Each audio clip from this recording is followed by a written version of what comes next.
Hello welcome. नमस्कार, स्वागत है आपका गवेल सर ऑनलाइन क्लासेस में। मैं नोमेश कुमार गवेल आज आपके लिए एक नया टॉपिक लेके आया हूँ, ट्रांसमिशन लाइन। जैसा कि हमने लास्ट वीडियो में पढ़ा जनरेशन के बारे में, यानी कि पावर स्टेशंस में कैसे इलेक्ट्रिकल पावर का जनरेट किया जाता है।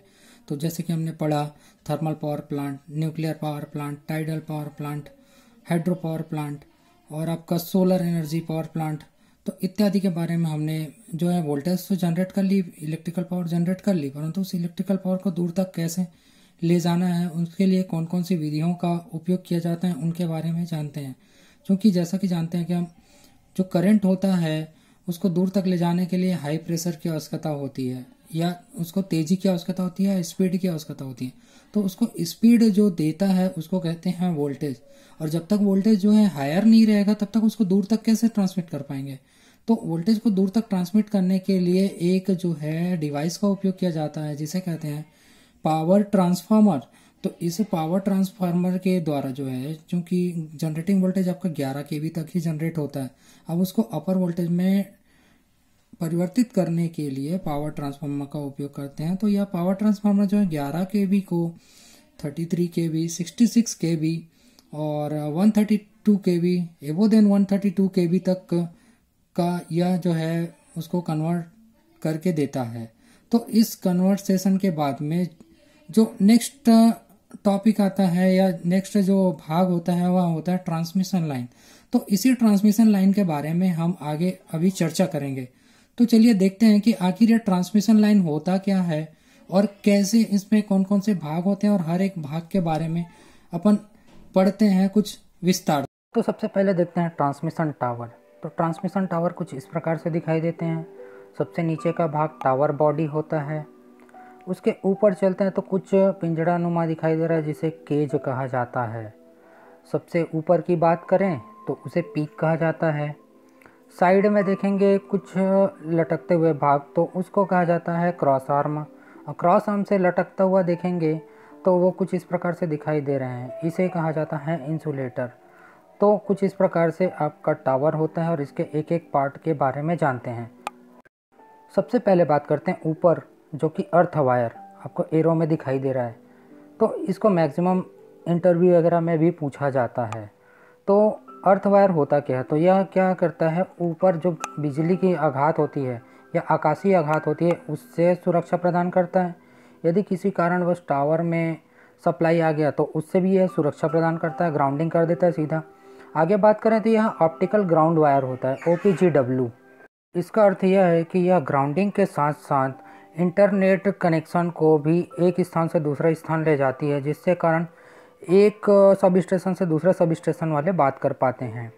नेक्स्ट बात करते हैं कंडक्टर की। तो कंडक्टर इसमें उपयोग होने वाला ACSR कंडक्टर होते हैं, अर्थात एल्यूमिनियम कंडक्टर स्टील रेनफोर्स्ड।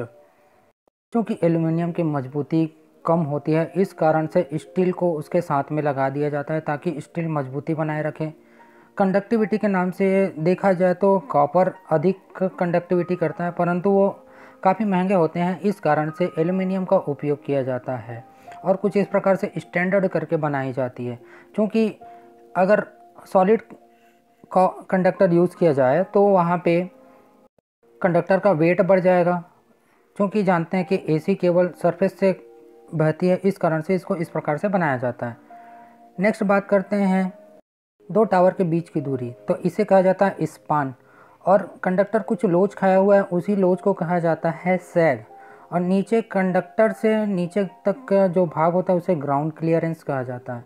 यह भी रखना ज़रूरी है क्योंकि नीचे के व्यक्ति में, क्योंकि ये हाई वोल्टेजेस होते हैं, नीचे सप्लाइड हो सकते हैं, जिससे व्यक्ति या जानवर इत्यादि को नुकसान पहुंच सकता है। आगे बात करते हैं इंसुलेटर की।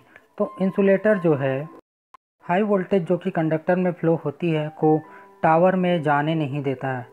यदि किसी कारणवश ये टावर में चले गया तो वो सीधे ग्राउंडिंग करने के लिए इसलिए ग्राउंड वायर भी रखा जाता है।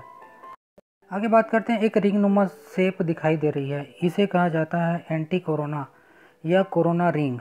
तो ये क्या करते हैं, जब हाई वोल्टेज के कारण यहाँ पे एक वोल्टेज क्रिएट होता है जिससे कारण हीट बढ़ जाता है, उस हीट को ये जो रिंग होते हैं सर्कुलेट करके उस हीट को कम कर देते हैं, जिससे वहाँ पे जंक्शन पॉइंट पे हीट कम हो जाती है और वह टूटने से बच जाता है।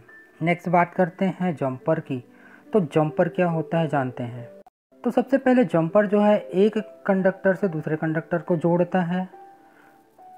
दूसरा, जंपर के उपयोग से टावर पर लोड डिस्ट्रीब्यूट हो जाता है, अर्थात एक ही टावर पर लोड ज़्यादा नहीं पड़ता है। तीसरा बात करें तो जंपर के द्वारा सप्लाई को पहले भाग से मतलब टावर के पहले भाग से ब्रेक करके दूसरे भाग में कार्य किया जा सकता है। इस प्रकार से जंपर के बहुत सारे उपयोग हैं। आगे बात करते हैं ट्रांसमिशन लाइन में कुछ इस प्रकार का क्यों लगा होता है और इसका नाम क्या होता है। मैक्सिमम इंटरव्यू में पूछा जाता है। तो इसका नाम होता है स्पेसर। दो या मल्टीपल तारों के बीच में स्पेस प्रोवाइड करने के लिए इसका उपयोग किया जाता है। जैसा कि आप लोगों ने देखा होगा, गाँव में स्पेस प्रोवाइड ना होने के कारण अक्सर वहाँ पे शॉर्ट सर्किट होने की कंडीशन दिखाई देती है। इस कारण से स्पेसर का उपयोग किया जाता है। नेक्स्ट बात करते हैं बॉल की। तो हरे पीले नीले बॉल क्यों लगे होते हैं, ये भी मैक्सिमम इंटरव्यू में पूछा गया है। तो इसका पर्पस क्या है तो जानते हैं।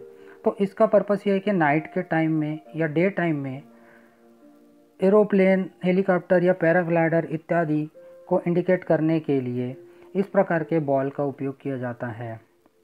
आगे बात करते हैं गार्डिंग की। तो गार्डिंग क्या होती है। तो गार्डिंग का व्यवस्था जब कभी लाइन किसी रोड या रेलवे लाइन इत्यादि को पार करती है तो लाइन टूट के उस रोड पे या रेलवे लाइन पे ना आ जाए, इस पर्पस से उसको गार्डिंग करने की व्यवस्था की जाती है ताकि उसे सुरक्षा प्रोवाइड की जा सके।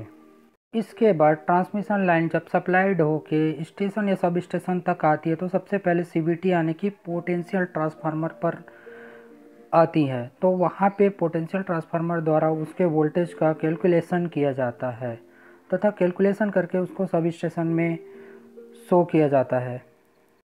नेक्स्ट बात करते हैं सर्ज अरेस्टर की। तो सर्ज अरेस्टर हाई आकाशीय बिजली आघात को डायरेक्टली ग्राउंड कर देता है। क्योंकि यह एक लिमिटेड वोल्टेज के लिए ही बने होते हैं, इस कारण से वो अपने लिमिट वोल्टेज को ही सप्लाइड करते हैं, अदर वोल्टेजेस को वो डायरेक्टली ग्राउंड कर देते हैं। आगे बात करते हैं बस बार की। तो बस बार ट्रांसमिशन लाइन से सब स्टेशन तक सप्लाई करने के लिए उपयोग में लाए जाते हैं। इसके बाद बात करते हैं सर्किट ब्रेकर की। तो सर्किट ब्रेकर वह होता है जो सर्किट को मेक तथा ब्रेक करता है, अर्थात ट्रांसमिशन लाइन से सब स्टेशन तक सप्लाई को जोड़ने तथा तोड़ने का काम करता है। जब कभी यदि सब स्टेशन पर कार्य करना हो तो ट्रांसमिशन लाइन से सर्किट को ब्रेक करने के लिए इस सर्किट ब्रेकर का उपयोग किया जाता है और जब कार्य संपन्न हो जाने के बाद वापस इसे जोड़ने के लिए भी उपयोग में लाया जाता है। इसके लिए नीचे एक हैंडल दिया जाता है जिसके द्वारा उसे ऑपरेट करके मेक तथा ब्रेक किया जा सकता है। और सर्किट ब्रेकर कुछ इस प्रकार से होती हैं, उसमें कुछ इस प्रकार से कॉन्टेक्टर लगे होते हैं जिसके द्वारा वो स्ट्रांगली वहाँ पे जुड़ जाते हैं और स्पार्क की कंडीशन कम से कम हो जाती है। तो होप यह वीडियो आपको अच्छा लगा हो, क्योंकि मैंने ट्रांसमिशन की सारी चीज़ें यहाँ पे बता दी हैं। आगे बात करेंगे डिस्ट्रीब्यूशन की, तो उससे पहले हमको जानना पड़ेगा सब स्टेशन के बारे में। तो सब स्टेशन के बारे से मैं अगला एक वीडियो लेकर आऊँगा। उससे पहले जानेंगे कि वहाँ पे सब स्टेशन में क्या क्या होते हैं और उनके उपयोग क्या हैं। फिर उसके बाद में बात करेंगे हम डिस्ट्रीब्यूशन की। तो मेरे द्वारा दी गई अगर जानकारी आपको अच्छी लगे तो कृपया वीडियो को लाइक करें, ज़्यादा से ज़्यादा शेयर करें और अगर आप सब्सक्राइब नहीं किए तो सब्सक्राइब ज़रूर करें। वीडियो में अंत तक बने रहने के लिए आपका बहुत बहुत मैं आभार व्यक्त करता हूँ।